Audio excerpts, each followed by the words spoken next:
Sorry, મારી એક નમ્ર વિનંતી છે સુકી સર કે મારો બાબુ તમને તમારું સ્વાગત કરવા માગે છે.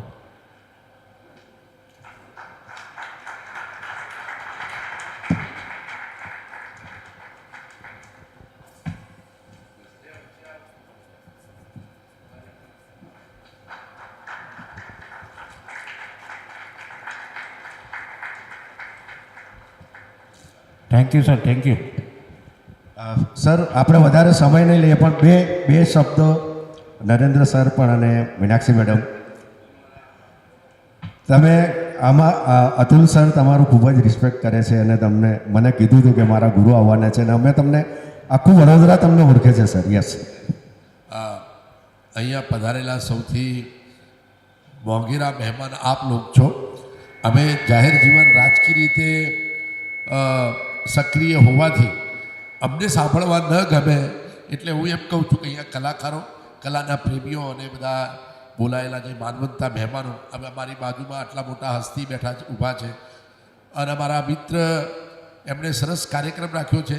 સાથે સાથે અંજનાબેન બી આવ્યા છે, સાથે બીજા બધા ગેસ્ટ છે. સૌને હું આવકારું છું, ખૂબ શુભેચ્છાઓ પાઠવું છું.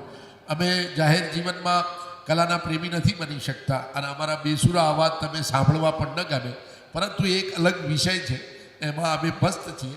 તમને ખૂબ ખૂબ શુભેચ્છાઓ. Thank you. મીનાક્ષી મેડમને પણ બધા ઓળખે છે અને હમણાં મેં પોતે એમના શોમાં હાજરી આપી હતી અને જે મોટી મોટી ક્લબ ચાલે છે, જે મોટા મોટા ઇવેન્ટ્સના બેનરો ચાલે છે, એના સિવાય વડોદરામાં કોઈનો સક્સેસ શો ગયો હોય મેડમ તે તમારું જ છે. અને વડોદરાની સમગ્ર જે જનતા છે, સંગીત પ્રેમી જનતા છે, એમણે તમારા કાર્યક્રમની ખૂબ જ મજા માણી હતી.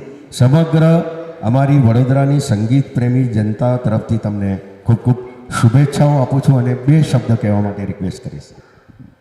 एक्चुअली सूत्रधार जो होते हैं ना, वो छोटे से छोटे कलाकार को भी बहुत बड़ा बनाते हैं.